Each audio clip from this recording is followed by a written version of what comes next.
Hello student, welcome to railway पाठशाला। आज के क्लास में हम देखेंगे एटॉमिक स्ट्रक्चर के ग्रुप डी के प्रीवियस ईयर के क्वेश्चन। तो चलिए आज के क्लास को स्टार्ट करते हैं।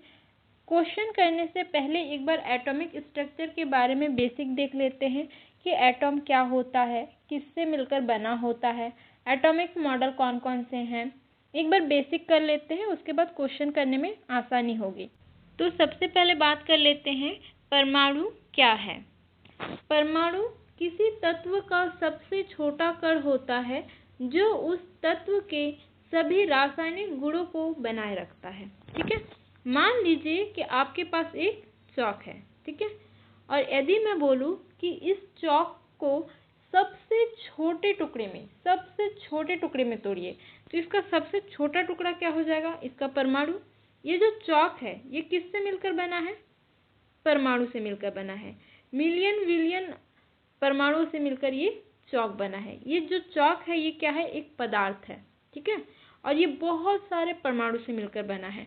तो यदि मैं बोलूं कि इसको सबसे छोटे टुकड़े में तोड़िए, तो इसका सबसे छोटा टुकड़ा कौन सा हो जाएगा? इसका परमाणु। ठीक है, तो इसका जो एकदम मिहीन और बारीक सा कण जो आप तोड़ोगे, ये मान लीजिए कि इसका मिहीन कण है। तो ये जो कण है और इस चौक में जो कण है, जो परमाणु है, उसका रासायनिक गुण कैसा होगा? सेम होगा। रासायनिक गुण कैसा होगा? सेम होगा। और ये जो हम तोड़ के इसको अलग किए हैं, एक मिहीन कण जो पाउडर के जैसे चौक का पाउडर नहीं होता है, वैसा सा आपके हाथ में आएगा। वो सबसे छोटा और सबसे बारीक कण होगा। वो जो परमाणु है और इस चौक में उपस्थित जो परमाणु है, उसका रासायनिक गुण कैसा होगा? सेम होगा। ठीक है, तो यही बोल रहा है कि परमाणु किसी तत्व का सबसे छोटा कण होता है जो उस तत्व के सभी रासायनिक गुणों को बनाए रखता है। ठीक है, हर पदार्थ परमाणुओं से बना होता है। ठीक बात है। ये जो चौक है, चौक क्या है? एक पदार्थ है और ये बहुत सारे परमाणुओं से बना हुआ है। अब दूसरा एग्जांपल ले सकते हो, जैसे कि कपड़ा। कपड़ा क्या है? एक पदार्थ है जो बहुत सारे धागों से मिलकर बना है। और धागा किससे बना हुआ है? छोटे छोटे परमाणुओं से धागा बना हुआ है। ठीक है, परमाणु के मुख्य कण 3 होते हैं: इलेक्ट्रॉन, प्रोटॉन और न्यूट्रॉन। परमाणु के भी 3 मुख्य कण होते हैं। ये मान लीजिए परमाणु है, तो इसके 3 मुख्य कण हैं, इसमें भी है। एक है इलेक्ट्रॉन, एक है प्रोटॉन और एक है न्यूट्रॉन। इलेक्ट्रॉन को स्मॉल ई और ऊपर ऐसे माइनस का चिन्ह से प्रदर्शित करते हैं। इसका ये प्रतीक चिन्ह है। इसमें माइनस चिन्ह इसलिए लगाते हैं क्योंकि इलेक्ट्रॉन जो है वो ऋणावेश होती है, इसीलिए ऋण का चिन्ह लगाते हैं। प्रोटॉन को P और ऊपर प्लस से प्रदर्शित करते हैं। इसका प्रतीक चिन्ह है P और ऊपर में प्लस का चिन्ह। और इसमें प्लस का चिन्ह इसलिए लगाते हैं क्योंकि ये धनावेश होता है। इसमें प्रोटॉन में धनावेशित कण होते हैं। प्रोटॉन जो है वो धनावेशित कण होता है। ठीक है, और न्यूट्रॉन को स्मॉल n और ऊपर ऐसे 0 लिखा जाता है क्योंकि इसमें कोई आवेश नहीं होता। ना तो ये धनावेशित होती है और ना ही ये ऋणावेशित होती है। इसमें कोई आवेश नहीं होता, इसलिए इसके ऊपर 0 से प्रदर्शित करते हैं। इसका प्रतीक चिन्ह क्या है? n और ऊपर 0। ठीक है, इलेक्ट्रॉन में आवेश कितना होता है? -1.6 इंटू 10⁻⁻19 कूलम। और प्रोटॉन में जो आवेश होता है +1.6 इंटू 10⁻⁻19 कूलम। और न्यूट्रॉन जो होता है वो निरावेश होता है, उसमें कोई आवेश नहीं होता। ठीक है, आवेश का जो मात्रक होता है कूलम होता है, इसीलिए यहाँ पे कूलम लिखा हुआ है, C लिखा हुआ है। ठीक है, अब द्रव्यमान की बात करते हैं। इलेक्ट्रॉन का द्रव्यमान होता है 9.1 × 10⁻⁻31 kg और प्रोटॉन का जो द्रव्यमान होता है 1.67 इंटू 10⁻⁻27 kg और न्यूट्रॉन का द्रव्यमान होता है 1.67 इंटू 10⁻27 kg। तो देखो न्यूट्रॉन का कोई आवेश नहीं होता है, लेकिन इसका द्रव्यमान और प्रोटॉन का द्रव्यमान सेम होता है। ठीक है, तो यहाँ तक आप लोगों को समझ में आ गया कि इलेक्ट्रॉन का आवेश कितना होता है, द्रव्यमान कितना होता है। ये आप लोगों को डायरेक्ट याद रखना है। ठीक है, इस पे डायरेक्ट क्वेश्चन बनते हैं। ठीक है, अब बात करते हैं कि इनका खोजकर्ता कौन है। तो इलेक्ट्रॉन को खोजा था जे थॉमसन ने 1897 में। प्रोटॉन को खोजा था गोल्डस्टीन 1886 में। और न्यूट्रॉन को खोजा था जेम्स चाडविक ने 1932 में। तो ये वैज्ञानिक का नाम भी इम्पॉर्टेंट है, आपको याद रखना है। ठीक है, अब बात कर लेते हैं परमाणु संख्या का। परमाणु संख्या को किससे प्रदर्शित करते हैं? परमाणु संख्या को Z से प्रदर्शित करते हैं। परमाणु संख्या क्या होती है? किसी तत्व के एक परमाणु में प्रोटॉनों की संख्या, उसको क्या बोलते हैं? परमाणु संख्या। परमाणु संख्या क्या होती है? किसी तत्व के एक परमाणु के प्रोटॉनों की संख्या, जिसको किससे प्रदर्शित करते हैं? Z से प्रदर्शित करते हैं। और प्रोटॉन जो है वो कैसा होता है? धनावेशी होता है। ठीक है, और प्रोटॉनों की संख्या जो है वही क्या होता है? परमाणु संख्या। यदि परमाणु तटस्थ है तो उसमें इलेक्ट्रॉनों की संख्या और प्रोटॉनों की संख्या सेम होती है। जैसे उदाहरण के लिए सोडियम की बात करें तो सोडियम का जो प्रोटॉनों की संख्या होती है वो कितना होता है? 11। और इलेक्ट्रॉन्स भी इसमें कितने होते हैं? 11। ठीक है, और यदि वही बात करें हीलियम की तो हीलियम का परमाणु संख्या यानी प्रोटॉनों की संख्या होती है 2 और इलेक्ट्रॉनों की संख्या भी होती है 2। तो इसका इलेक्ट्रॉन का संख्या और Z यानी एटॉमिक नंबर सेम होते हैं यदि परमाणु तटस्थ है तो। ये बात आप ध्यान में रखेंगे। अब बात करते हैं द्रव्यमान संख्या का। द्रव्यमान संख्या को A से प्रदर्शित करते हैं। ठीक है, किसी परमाणु में प्रोटॉन प्लस न्यूट्रॉन की संख्या का योग द्रव्यमान संख्या कहलाता है। मतलब प्रोटॉन P प्लस न्यूट्रॉन बराबर क्या हो जाएगा? A। ठीक है, A बराबर Z प्लस न्यूट्रॉन, प्रोटॉनों की संख्या और न्यूट्रॉनों की संख्या। Z मतलब क्या होता है? परमाणु संख्या, और परमाणु संख्या क्या होता है? प्रोटॉनों की संख्या। ठीक है, तो यहाँ पे इसको Z भी लिख सकते हैं और यहाँ पे P प्लस N भी लिख सकते हैं। ठीक है, ये बात समझ में आ गई। अब यहाँ पे उदाहरण के लिए सोडियम, तो सोडियम का परमाणु संख्या कितना होता है? 11 और इसका न्यूट्रॉन होता है 12। ठीक है, तो 11 और 12 इसका A आ जाएगा कितना, यानी द्रव्यमान संख्या कितना आ जाएगा? 23। ठीक है, सोडियम में न्यूट्रॉन की संख्या होती है 12। अब बात कर लेते हैं समस्थानिक, समभारक और समन्यूट्रॉनिक की। समस्थानिक मतलब आइसोटॉप और समभारक मतलब आइसोबार्स। आइसोटॉप्स क्या होते हैं? समस्थानिक क्या होते हैं? जिसमें Z समान और N भिन्न होता है। उदाहरण H, H1, H2 और H3। इसमें Z यानी प्रोटॉन की संख्या सेम होगी, न्यूट्रॉन की संख्या कैसी होगी? भिन्न होगी। ठीक है, आइसोबार्स यानी समभारक क्या होता है? आइसोबार्स में A समान होता है और Z भिन्न, यानी प्रोटॉन की संख्या अलग होती है, अलग अलग होती है, लेकिन परमाणु द्रव्यमान संख्या सेम होती है। जैसे आर्गन का परमाणु द्रव्यमान संख्या यानी प्रोटॉन प्लस न्यूट्रॉन की संख्या कैसा होगा? सेम, लेकिन सिर्फ प्रोटॉन की संख्या या इलेक्ट्रॉन की संख्या कैसी होगी? भिन्न होगी। लेकिन प्रोटॉन प्लस न्यूट्रॉन मतलब A, यानी A को क्या बोलते हैं? परमाणु द्रव्यमान संख्या। परमाणु द्रव्यमान संख्या कैसी होगी? सेम होगी, और Z क्या होगा? भिन्न होगा, यानी प्रोटॉन कैसा होगा? भिन्न होगा। जैसे आर्गन का परमाणु द्रव्यमान संख्या है 40 और कैल्शियम का भी परमाणु द्रव्यमान संख्या कितना है? 40, जबकि आर्गन का जो परमाणु संख्या है वो कितना है? 18 और कैल्शियम का कितना है? 20। और आइसोटॉन्स वो होते हैं जिनका N समान, यानी न्यूट्रॉन समान होता है और जेड कैसा होता है, भिन्न भिन्न होता है। यहाँ पे उदाहरण के लिए कार्बन का 14 और नाइट्रोजन का 15। अब बात कर लेते हैं परमाणु के प्रमुख मॉडल। ये इम्पॉर्टेंट है, ठीक है, इसमें से डायरेक्टली क्वेश्चन भी पूछा जाता है, ठीक है। तो पहला मॉडल जो है थॉमसन मॉडल है और इसको तरबूज मॉडल भी बोलते हैं, ठीक है। तो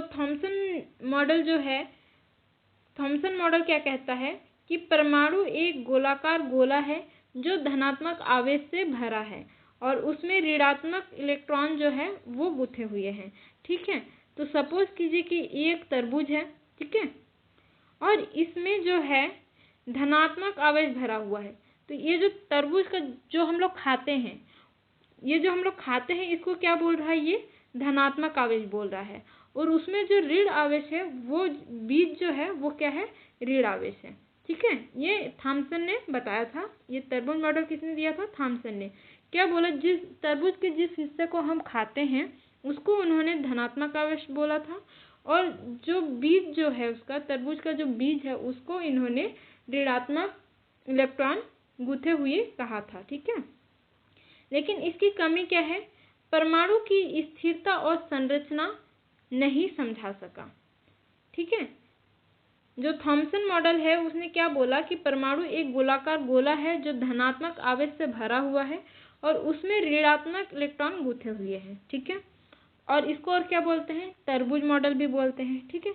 इसकी कमी क्या है, परमाणु की स्थिरता और संरचना नहीं समझा सका, ठीक है। दूसरा है रदरफोर्ड का नाभिकीय मॉडल, ठीक है। ये जो मॉडल है 1911 में दिया गया था, ठीक है। स्वर्ण प्रयोग द्वारा इसका निष्कर्ष निकाला गया था। परमाणु का केंद्र नाभिक धनात्मक आवेशित होता है। रदरफोर्ड ने क्या बोला कि परमाणु का जो केंद्र होता है नाभिक धनात्मक आवेशित होता है, इलेक्ट्रॉन नाभिक के चारों ओर घूमते हैं, ठीक है। ये किसने कहा था, रदरफोर्ड ने। इसकी कमी क्या है, इलेक्ट्रॉन के गिरने की समस्या, स्थायित्व नहीं समझा सका। इलेक्ट्रॉन का स्थायित्व को रदरफोर्ड ने नहीं समझा सका था, ये इनकी कमी का कारण है, ठीक है। और तीसरा मॉडल है नील्स बोहर का मॉडल जो 1913 में दिया गया था। नील्स बोहर ने क्या कहा, इलेक्ट्रॉन निश्चित ऊर्जा स्तरों यानी कक्षाओं में घूमते हैं। प्रत्येक कक्षा को n द्वारा दर्शाया जाता है। n जैसे ये न्यूट्रॉन है और ये कक्षक है, ठीक है। ये नील्स बोहर ने कहा था। ऊर्जा स्तर इसमें निश्चित होता है। जब इलेक्ट्रॉन ऊंचे स्तर से नीचे आता है तो फोटॉन यानी h म्यू उत्सर्जित होता है, ठीक है। ये नील्स बोहर के मॉडल का कुछ इम्पॉर्टेंट बिंदु है जो आपको याद रखना है, इसमें से डायरेक्टली क्वेश्चन बन सकते हैं, ठीक है। अब बात कर लेते हैं बोहर की त्रिज्या का। तो पहले बोहर ने क्या बोला, पहली कक्षा n बराबर 1 का जो त्रिज्या होता है, R1 बराबर जो होता है 0.529 एंगस्ट्रॉम होता है। अब बात कर लेते हैं हाइड्रोजन स्पेक्ट्रम की, ठीक है। इलेक्ट्रॉन के विभिन्न ऊर्जा स्तरों में संक्रमण से स्पेक्ट्रल रेखाएं बनती है। यदि आप इसके थ्योरी को कंप्लीट किए होंगे तो आपको ध्यान आ रहा होगा कि कुछ ऐसी लाइनिंग बनती है, ठीक है, ऊर्जा स्तर बनती है जो लाइमन, बाल्मर, पास्चन, ब्रैकेट और फंड नाम दिया जाता है, ठीक है। इस तरीके का लाइनिंग बनती है, ठीक है। तो लाइमन जो N2 जो है वो पैराबैंगनी होती है। बाल्मर जो दूसरा होता है वो दृश्य यानी विजिबल होता है। पास्चन जो है तीसरा अवरक्त होता है और ब्रैकेट चौथा जो होता है वो अवरक्त होता है और फंड जो है पांचवा अवरक्त होता है, ठीक है। ये हाइड्रोजन स्पेक्ट्रम, ये 5 लाइन आपको याद रखना है। अब आगे देखते हैं डी ब्रॉगली परिकल्पना क्या है। हर गतिमान कण का एक तरंगदैर्ध्य होता है और उसका फॉर्मूला है म्यू बराबर h/m/v, ठीक है। ये डी ब्रॉगली समीकरण है, ये आपको याद रखना है, ये आपको क्वेश्चन करने में आसानी होगी, ठीक है। ये क्वेश्चन करने के काम आएगा, ठीक है। 10वां है हाइजेनबर्ग का अनिश्चितता का सिद्धांत। किसी इलेक्ट्रॉन की स्थिति x और संवेग p को एक साथ सटीक रूप से नहीं जाना जा सकता। हाइजेनबर्ग का अनिश्चितता का सिद्धांत क्या कहता है? किसी इलेक्ट्रॉन की स्थिति x और संवेग p को एक साथ सटीक रूप से नहीं जाना जा सकता। इसका फॉर्मूला क्या है? Del x into del p, इससे या तो छोटा होगा या तो बराबर, मतलब डेल p से छोटा या डेल p से बराबर होगा h बाई 4 पाई। ये फॉर्मूला आपको याद रखना है, ठीक है।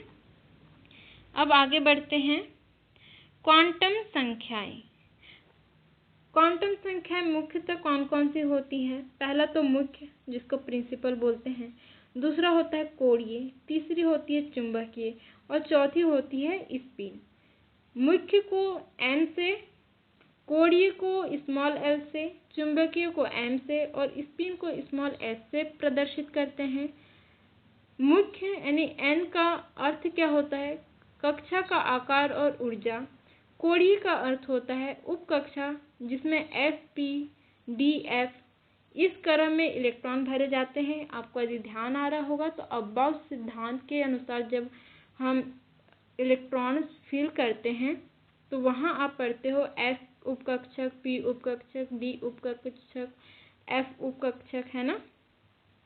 और चुंबकीय होता है कक्षों की दिशा और स्पिन होता है इलेक्ट्रॉन का घूर्णन। ये क्या होती है? ये क्या है? मुख्य क्वांटम संख्याएं। और इसका मान क्या होता है? मुख्य क्वांटम संख्या प्रिंसिपल n का जो मान होता है 1 2 3 हो सकता है। कोणीय का मान जो है वो 0 से स्टार्ट होकर 1 2 3। तीसरा है चुंबकीय क्वांटम संख्या, जिसका अर्थ होता है कक्षों की दिशा, जो -l से +l की ओर होती है। और चौथा है स्पिन, जो इलेक्ट्रॉनों का घूर्णन होता है, जो +1/2 से -1/2 होता है। स्पिन कहने का मतलब ये है कि मान लीजिए s कक्षक है। s कक्षक में एक कक्षक होती है जिसमें 2 इलेक्ट्रॉन भरे जाते हैं, ठीक है। तो स्पिन का मतलब ये होता है कि एक इलेक्ट्रॉन ऐसे और एक इलेक्ट्रॉन इस क्रम में भरे जाते हैं, ठीक है। तीर का दिशा एक दूसरे से अपोजिट। यदि आप इलेक्ट्रॉन को ऐसे भर देते हो तो ये आपका गलत हो जाएगा, ठीक है। अब आगे बात करते हैं इलेक्ट्रॉन विन्यास का। इलेक्ट्रॉन ऊर्जा स्तरों में क्रमशः भरते हैं अफबाउ नियम से। आपने अफबाउ नियम पढ़ा होगा, जो क्रमशः इस तरह, आपने ये पढ़ा होगा, इस तरह से इलेक्ट्रॉन भरे जाते हैं अफबाउ नियम के अनुसार। और भरने का क्रम को n+l का नियम भी कहते हैं। ये जो अफबाउ नियम था, इसको n+l नियम से बनाया गया था, तो भरने का जो क्रम है उसको n+l का नियम भी कहते हैं, ठीक है। इसमें आप इलेक्ट्रॉन इस क्रम में भरेंगे 1s 2s, एक्चुअली इसमें होता है 1s2 2s2 2p6 3s2 3p6 4s2 3d10 4p6, ऐसे 1s2 जो होता है, s में एक उपकक्षक होता है जिसमें 2 इलेक्ट्रॉन भरे जाते हैं इस क्रम में। इसीलिए यहाँ पे हम लोग 1s2 2s2, s में एक उपकक्षक होता है और उसमें 2 इलेक्ट्रॉन भरे जाते हैं, इसीलिए हम 1s2 2s2 और p में 3 कक्षक होता है जिसमें 6 इलेक्ट्रॉन भरे जाते हैं, इसीलिए 2p6। और d में जो है 5 उपकक्षक होती है जिसमें 10 इलेक्ट्रॉन भरे जाते हैं, इसीलिए उसे d10 से प्रदर्शित करते हैं, ठीक है। अब बात करते हैं पाउली के अपवर्जन सिद्धांत की, ठीक है। इलेक्ट्रॉनिक विन्यास हम लोग जब क्वेश्चन करेंगे तब मैं आपको वहाँ पे बताऊंगी कि इलेक्ट्रॉन कैसे भरते हैं और कैसे लिखते हैं, ठीक है। अब बात करते हैं पाउली अपवर्जन सिद्धांत की। एक ही परमाणु में कोई 2 इलेक्ट्रॉन समान 4 क्वांटम संख्याएं नहीं रख सकते। पाउली का अपवर्जन सिद्धांत क्या कहता है कि एक ही परमाणु में कोई 2 इलेक्ट्रॉन समान 4 क्वांटम संख्याएं नहीं रख सकते। एक कक्षक में अधिकतम 2 इलेक्ट्रॉन विपरीत स्पिन के साथ, ठीक है। एक कक्षक में ज़्यादा से ज़्यादा कितने इलेक्ट्रॉन भरे जाएंगे? 2। कितने? 2, एक कक्षक में 2 इलेक्ट्रॉन, 2 से अधिक नहीं भरा जा सकता। ये कौन बोल रहा है? पाउली का अपवर्जन सिद्धांत। और क्या बोल रहा है कि एक ही परमाणु में कोई 2 इलेक्ट्रॉन जो है वो समान 4 क्वांटम संख्याएं, ये जो 4 क्वांटम संख्याएं हैं, 2 इलेक्ट्रॉन समान 4 क्वांटम संख्याएं नहीं रख सकती। ये कौन बोल रहा है? पाउली का अपवर्जन सिद्धांत। ठीक है, तो ये बातें आप ध्यान में रखेंगे, इससे डायरेक्टली क्वेश्चन पूछे जा सकते हैं। ठीक है, अब लास्ट है हुंड का नियम। हुंड का नियम क्या कहता है? समान ऊर्जा वाले कक्षकों में पहले एक एक इलेक्ट्रॉन समान स्पिन के साथ भरते हैं। जैसे कि क्या बोल रहा है यहाँ पे, पी कक्षक है, पी में 3 उपकक्षक होंगे। ठीक है, पी कक्षक में 3 उपकक्षक होंगे। अब इसमें जो इलेक्ट्रॉन भरना है, पहले यहाँ एक इलेक्ट्रॉन, यहाँ एक इलेक्ट्रॉन, यहाँ एक इलेक्ट्रॉन। यदि आप एक इलेक्ट्रॉन यहाँ भर के फिर एक इलेक्ट्रॉन आप ऐसे भर दोगे तो ये रॉन्ग हो जाएगा। ठीक है, ये सही क्रम है, ये सही है। लेकिन यदि आप मानो ऐसे भरते हो, ठीक है, आपके पास 4 इलेक्ट्रॉन है, ठीक है, इसको आप ऐसे भर दिए तो ये कैसा हो जाएगा? गलत हो जाएगा। ठीक है, इसको आपको पहले 3 जो उपकक्षक है, 3 में एक एक इलेक्ट्रॉन भरने हैं। उसके बाद यदि आपके पास इलेक्ट्रॉन बचता है तो विपरीत स्पिन यानी विपरीत चक्र में आपको इलेक्ट्रॉन भरना है। मान लीजिए कि आपके पास 4 इलेक्ट्रॉन है तो एक आपको यहाँ भरना है, ये सही है। ठीक है, भले ही 2 खाली रहे, ऐसा नहीं करना है कि ये वाले इलेक्ट्रॉन को लाके इसमें ऐड कर दे रहे, ऐसा नहीं करना है। ठीक है, तो हम लोग का थ्योरी जो है थोड़ा सा रिवाइज तो हो ही गया होगा। आपने थ्योरी यदि कंप्लीट की होगी तो थोड़ा बहुत रिवाइज तो हो ही गया होगा, और एक आध 2 टॉपिक जो छूट रहा है उसको हम लोग क्वेश्चन के साथ कवर कर लेंगे। ठीक है, तो अब हम लोग क्वेश्चन करने के लिए रेडी है, तो चलिए क्वेश्चन को स्टार्ट करते हैं। पहला क्वेश्चन, परमाणु संख्या किसे दर्शाती है? ऑप्शन ए इलेक्ट्रॉनों की संख्या, ऑप्शन बी प्रोटॉनों की संख्या, ऑप्शन सी न्यूट्रॉनों की संख्या, ऑप्शन डी प्रोटॉन प्लस न्यूट्रॉनों की संख्या। तो इसका सही आंसर क्या हो जाएगा? तो इसका सही आंसर हो जाएगा ऑप्शन बी प्रोटॉनों की संख्या। परमाणु संख्या किसी तत्व के परमाणु में प्रोटॉनों की संख्या को दर्शाती है। यह संख्या तत्व की पहचान करती है और तत्वों को आवर्त सारणी में व्यवस्थित करने के लिए उपयोग की जाती है। प्रत्येक तत्व की एक अनोखी परमाणु संख्या होती है जो उसकी रासायनिक विशेषताओं को निर्धारित करती है। यदि उदाहरण की बात करें तो उदाहरण में हम देख सकते हैं हाइड्रोजन का परमाणु क्रमांक कितना होता है? 1, क्योंकि इसमें प्रोटॉन कितना होता है? 1। अब बात करें यदि ऑक्सीजन का, तो ऑक्सीजन का परमाणु संख्या होता है 8, क्योंकि इसमें प्रोटॉन की संख्या कितनी होती है? 8। ठीक है, अब बढ़ते अगले क्वेश्चन की ओर। क्वेश्चन नंबर 2, द्रव्यमान संख्या क्या होती है? ऑप्शन ए इलेक्ट्रॉनों की कुल संख्या, ऑप्शन बी प्रोटॉनों और न्यूट्रॉनों की संख्या का योग, ऑप्शन सी केवल न्यूट्रॉनों की संख्या, ऑप्शन डी केवल प्रोटॉनों की संख्या। तो इसका सही आंसर हो जाएगा ऑप्शन बी प्रोटॉनों और न्यूट्रॉनों की संख्या का योग। द्रव्यमान संख्या मास नंबर किसी परमाणु के नाभिक में प्रोटॉनों और न्यूट्रॉनों की कुल संख्या के योग को दर्शाती है। इसे द्रव्यमान संख्या को और किससे प्रदर्शित करते हैं? कैपिटल ए से। द्रव्यमान संख्या बराबर होता है प्रोटॉनों की संख्या प्लस न्यूट्रॉनों की संख्या, और इसे क्या लिख सकते हैं? Z plus N। द्रव्यमान संख्या किसी तत्व के विभिन्न समस्थानिकों को पहचानने में मदद करती है जो एक ही तत्व के परमाणु होते हैं लेकिन उनकी द्रव्यमान संख्या अलग अलग होती है। ये बात आप ध्यान में रखेंगे। अब बढ़ते हैं अगले क्वेश्चन की ओर। क्वेश्चन नंबर 3, यदि किसी परमाणु की परमाणु संख्या 11 और द्रव्यमान संख्या 23 है तो उसमें न्यूट्रॉन की संख्या कितनी होगी? ठीक है, परमाणु संख्या दिया हुआ है। परमाणु संख्या मतलब प्रोटॉनों की संख्या कितनी है? 11, और द्रव्यमान संख्या कितना है? 23। और यहाँ पे न्यूट्रॉन की संख्या n की संख्या पूछा है। ठीक है, तो यहाँ पे p या z ले सकते हैं। तो a बराबर क्या होता है, a बराबर z प्लस n। ठीक है, तो ये दिया हुआ है और z भी दिया हुआ है और n ज्ञात करना है। तो यहाँ पे a का मान रखे 23 बराबर z का मान कितना हो जाएगा 11 प्लस n। तो इस 11 को इधर लेके आते हैं, 23, ये 11 इधर प्लस में है, इधर आएगा तो माइनस में 11 बराबर इधर बचा क्या n। तो n का मान आ जाएगा कितना 12। तो इसका सही आंसर हो जाएगा ऑप्शन बी 12। ये आपको समझ में आया, बहुत इजी क्वेश्चन है। ठीक है, अब बढ़ते हैं अगले क्वेश्चन की ओर। Question number 4। निम्न में से किसने इलेक्ट्रॉन की खोज की?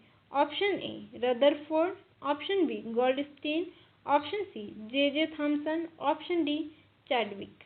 तो इसका सही आंसर हो जाएगा option C J Thomson. J Thomson ने इलेक्ट्रॉन की खोज की। उन्होंने 1897 में कैथोड किरण पर किए गए प्रयोग के आधार पर इलेक्ट्रॉन की खोज की और इसके लिए उन्हें नोबेल पुरस्कार से सम्मानित भी किया गया। अब बढ़ते हैं अगले क्वेश्चन की ओर। Question number 5।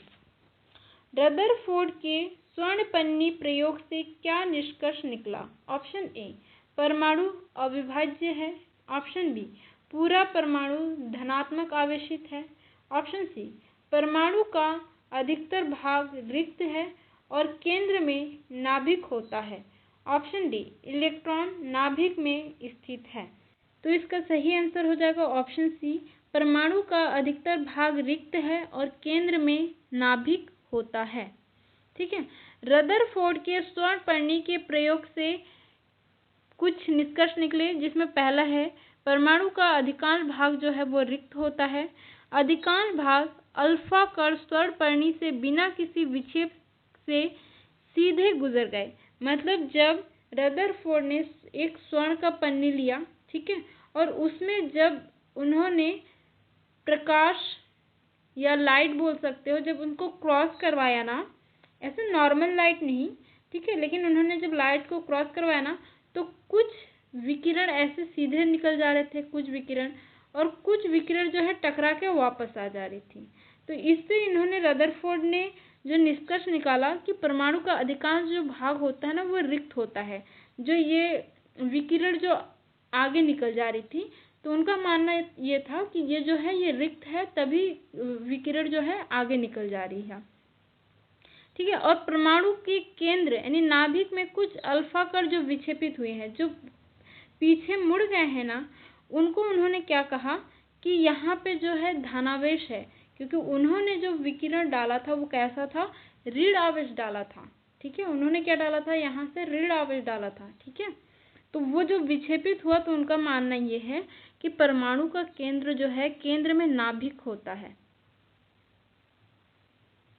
और इलेक्ट्रॉन की परिक्रमा, नाभिक के चारों ओर इलेक्ट्रॉन परिक्रमा करते हैं, ठीक उसी तरह जैसे सूर्य की चारों ओर परिक्रमा करते हैं। तो रदरफोर्ड ने और एक पॉइंट उन्होंने कहा था कि इलेक्ट्रॉन की जो परिक्रमा होती है वो नाभिक के चारों ओर इलेक्ट्रॉन परिक्रमा करते हैं, जैसे कि सूर्य, पृथ्वी जो है सूर्य की परिक्रमा कर रहा है।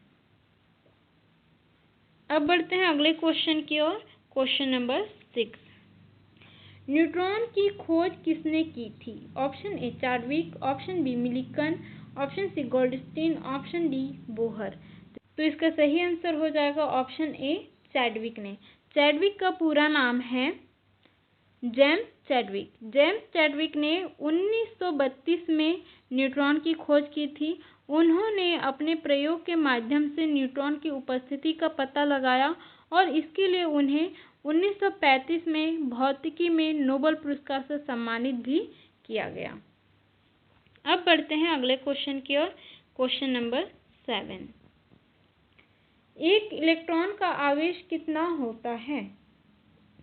ये आपको डायरेक्ट याद रखना है। इलेक्ट्रॉन का आवेश होता है -1.6 × 10⁻⁻19 कूलाम। यह एक मूलभूत आवेश है और इसे ई, स्मॉल ई से निरूपित किया जाता है। स्मॉल ई का मान ये होता है, ठीक है। अब बढ़ते हैं अगले क्वेश्चन की ओर। Question number 8। एक इलेक्ट्रॉन का द्रव्यमान कितना होता है? Option A 1.6 × 10⁻−19 kg, option B 9.1 × 10⁻−31 kg, option C 1.6 × 10⁻−24 kg, option D 9.1 × 10⁻28 kg। तो इसका सही आंसर हो जाएगा ऑप्शन बी 9.1 × 10⁻31 kg। अब बढ़ते हैं अगले क्वेश्चन की ओर। Question number 9।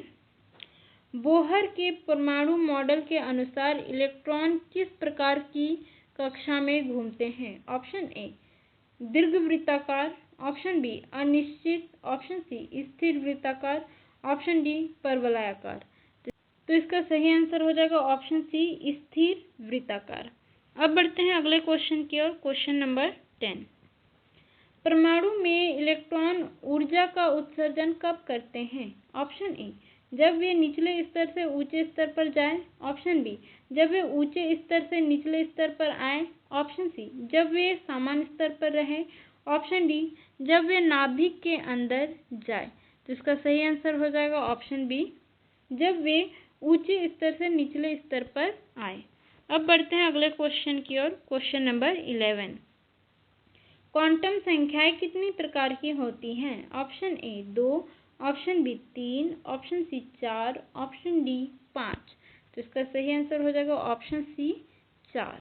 अब बढ़ते हैं अगले क्वेश्चन की ओर। Question number 12। कोणीय क्वांटम संख्या स्मॉल l 2 किस उपखंड को दर्शाती है? Option A S, option B P, option C D, option D F. तो इसका सही आंसर हो जाएगा ऑप्शन सी डी उपखंड को। अब बढ़ते हैं अगले क्वेश्चन की ओर। Question number 13। मुख्य क्वांटम संख्या n बराबर 3 के लिए अधिकतम इलेक्ट्रॉनों की संख्या कितनी होगी? Option A 8, option B 18, option C 32, option D 50। तो इसका सही आंसर हो जाएगा ऑप्शन बी 18। अब बढ़ते हैं अगले क्वेश्चन की ओर। Question number 14।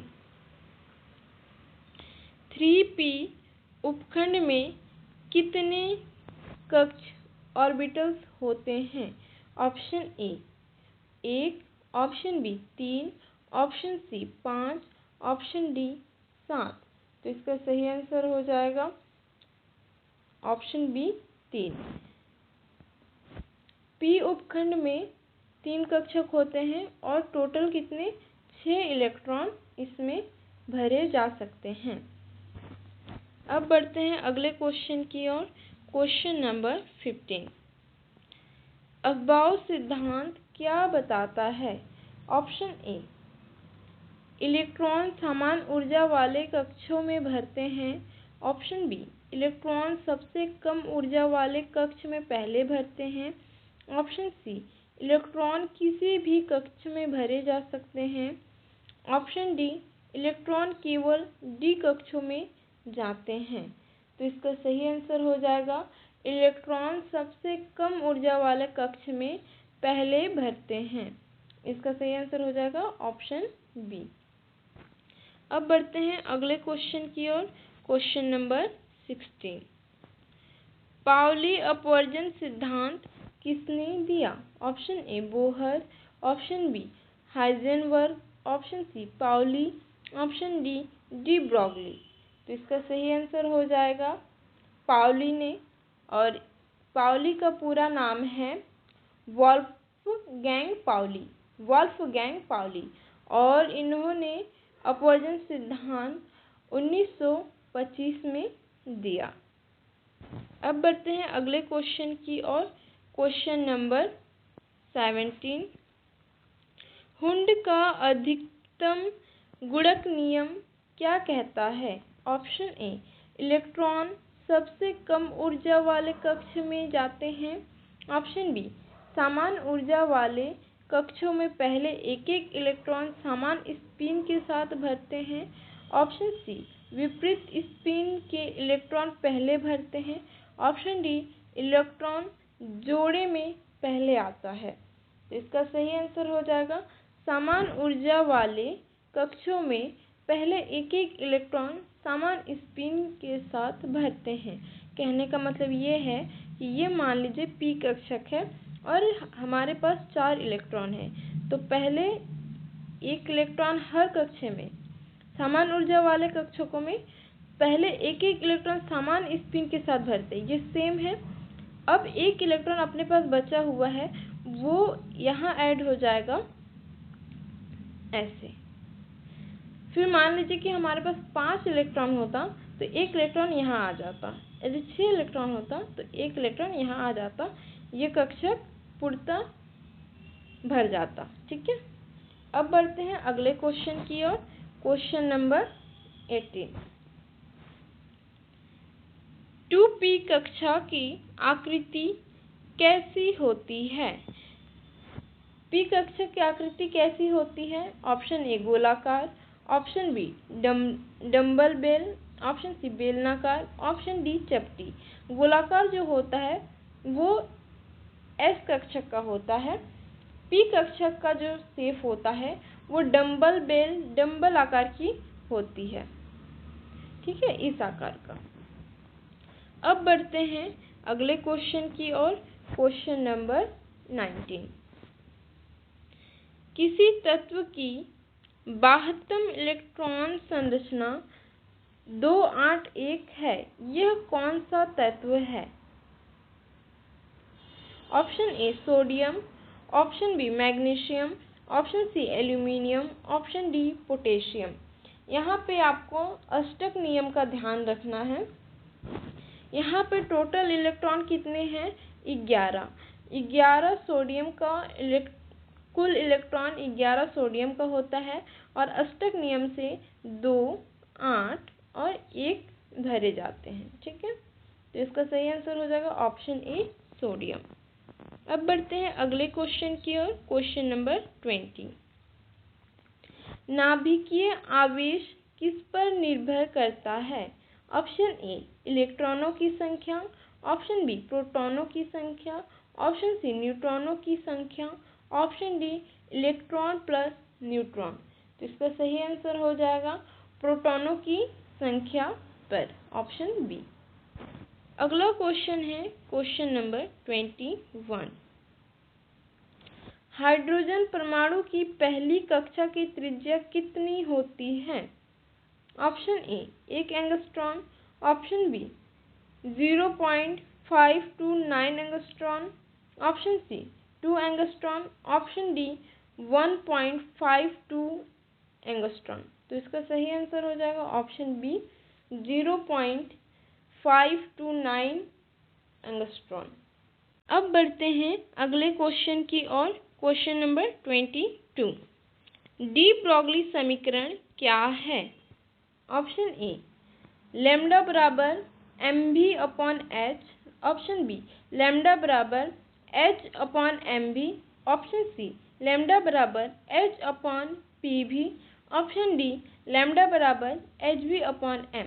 तो इसका सही आंसर हो जाएगा लैम्डा बराबर h/mv।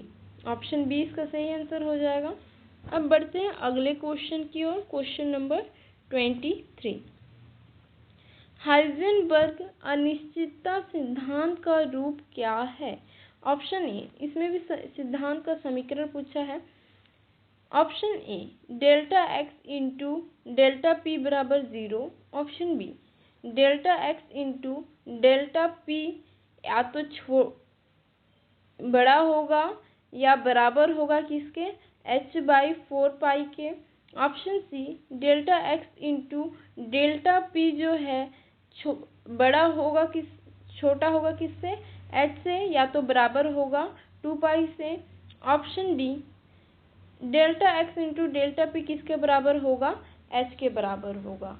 तो इसका सही आंसर हो जाएगा option B, delta X into delta P या तो बड़ा होगा या फिर बराबर होगा किसके, h/4 के। ये जो तीर का निशान होता है जिसके तरफ होता है वो बड़ा होता है, ठीक है। आप यहाँ पे थोड़ा सा करेक्ट कर लीजिएगा, मैं यहाँ पे कंफ्यूज हो गई थी। तो ये जो तीर का निशान होता है, ये तीर के निशान का मुंह जिसके तरफ होता है वो बड़ा होता है। तो यहाँ पे सही आंसर हो जाएगा delta x into delta P बड़ा होगा या तो बराबर होगा किसके, h/4 के। अगला क्वेश्चन है क्वेश्चन नंबर 24। हाइड्रोजन की आयनीकरण ऊर्जा कितनी है? Option A 3.4 eV, option B 6.8 eV, option C 13.6 eV, option D 27.2 eV। तो इसका सही आंसर हो जाएगा ऑप्शन सी 13.6 eV। ये eV जो है हाइड्रोजन की आयनीकरण ऊर्जा, ये ऊर्जा का इकाई है, ठीक है। अब बढ़ते हैं अगले क्वेश्चन की ओर, क्वेश्चन नंबर 25। जब इलेक्ट्रॉन ऊंचे ऊर्जा स्तर से नीचे आता है तो क्या उत्सर्जित होता है? Option A proton, option B photon, option C neutron, option D positron. तो इसका सही आंसर हो जाएगा फोटॉन, ऑप्शन बी इसका सही आंसर हो जाएगा। अब बढ़ते हैं अगले क्वेश्चन की ओर, क्वेश्चन नंबर 26। 3D कक्षा भरने से पहले 4s कक्षा क्यों भरती है? ऑप्शन ए क्योंकि 4s की ऊर्जा कम होती है, ऑप्शन बी क्योंकि 3D पहले भरता है, ऑप्शन सी क्योंकि दोनों समान ऊर्जा के हैं, ऑप्शन डी क्योंकि n+l नियम लागू नहीं होता। तो इसका सही आंसर हो जाएगा ऑप्शन ए क्योंकि 4s की ऊर्जा कम होती है और n+l नियम लगता है इसलिए। अब बढ़ते हैं अगले क्वेश्चन की ओर, क्वेश्चन नंबर 27। स्पिन क्वांटम संख्या का मान क्या होता है? ऑप्शन ए 0 या 1, ऑप्शन बी +-1, ऑप्शन सी +-1/2 या ऑप्शन डी केवल +1/2। तो इसका सही आंसर हो जाएगा ऑप्शन बी +-1/2।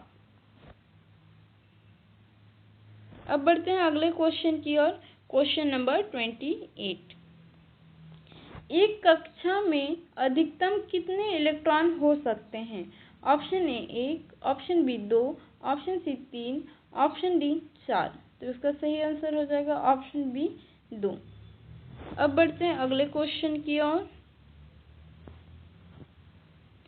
इलेक्ट्रॉनिक संरचना 3d5 और 4s1 किस तत्व की है? Option A iron, option B magnesium, option C chromium, option D copper. तो इसका सही आंसर हो जाएगा क्रोमियम।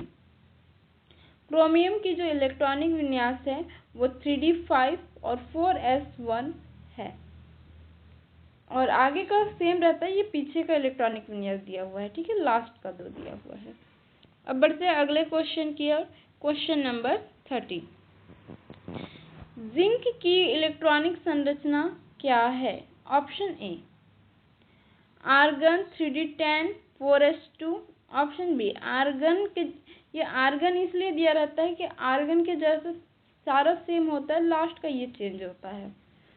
ऑप्शन बी दिया हुआ है argon 3d8 4s2, option C argon 3d5 4s2, option D argon 3d10 4p2। तो इसका सही आंसर हो जाएगा आर्गन 3d10 4s2,